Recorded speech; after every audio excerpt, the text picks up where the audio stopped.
Chapter 8. The Master's Birthday Celebration at Dakshineshwar. Sunday, February 18, 1883.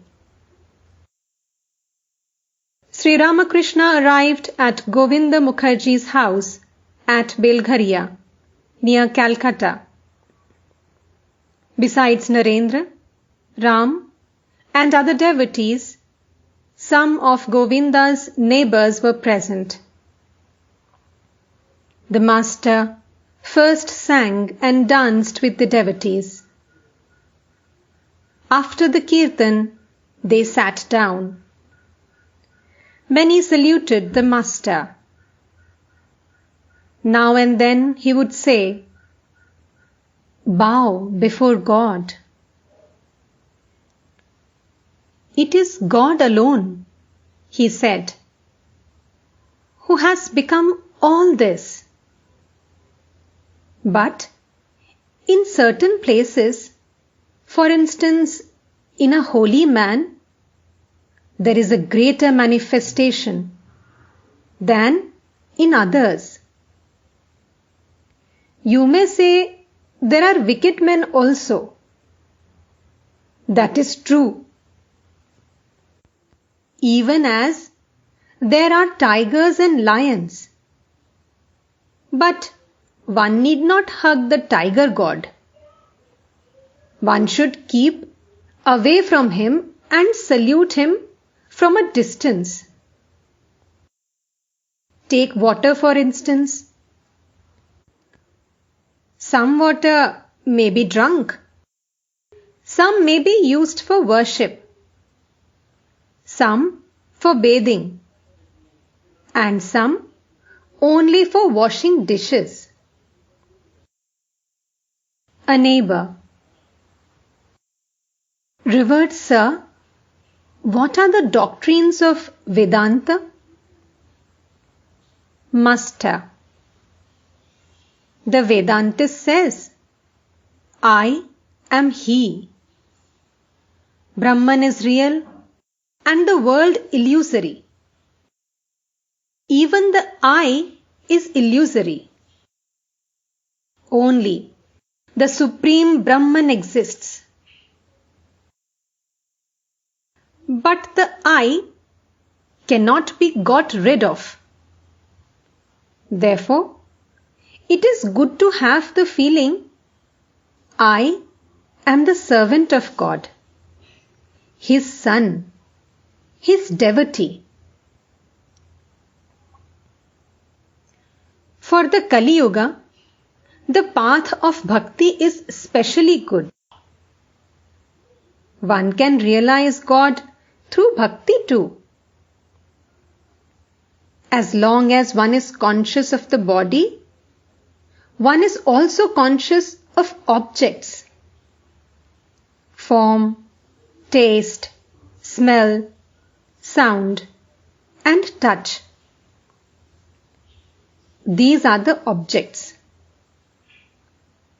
It is extremely difficult to get rid of the consciousness of objects.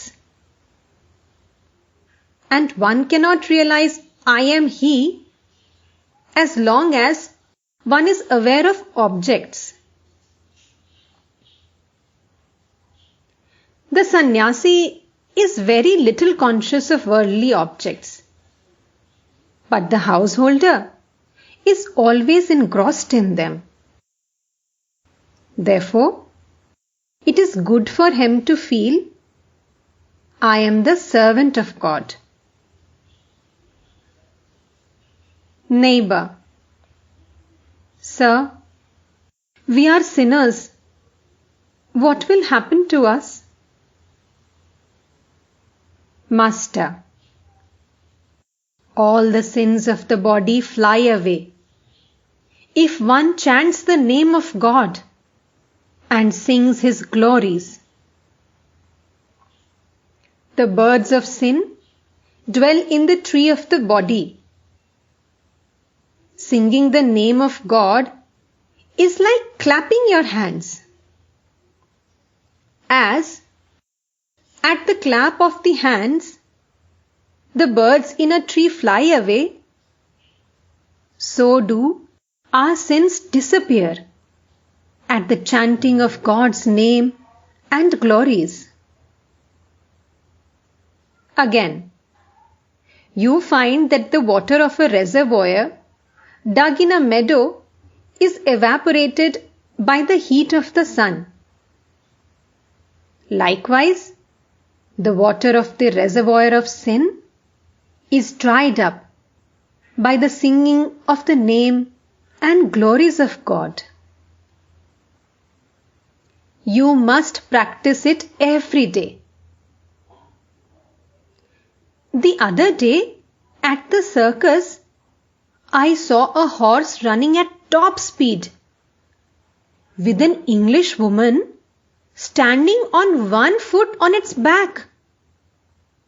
How much she must have practiced to acquire that skill! Weep at least once to see God. These then are the two means: practice and passionate attachment to God. That is to say, restlessness of the soul to see Him.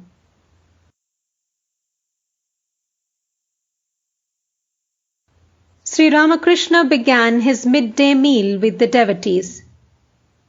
It was about 1 o'clock.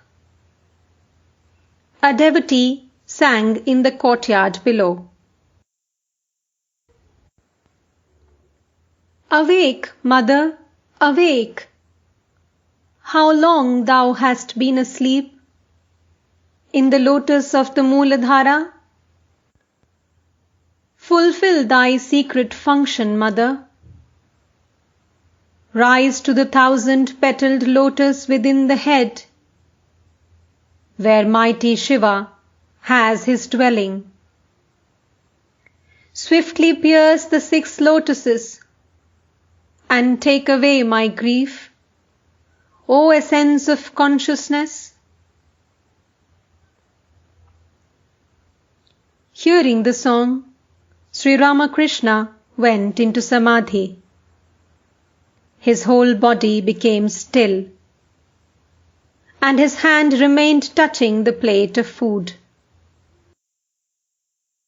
He could eat no more. After a long time, his mind came down partially to the plane of the sense world, and he said, I want to go downstairs. A devotee led him down very carefully. Still, in an abstracted mood, he sat near the singer. The song had ended. The master said to him very humbly, Sir, I want to hear the chanting of the mother's name again. The musician sang, Awake, mother, awake! How long thou hast been asleep in the lotus of the Mooladhara?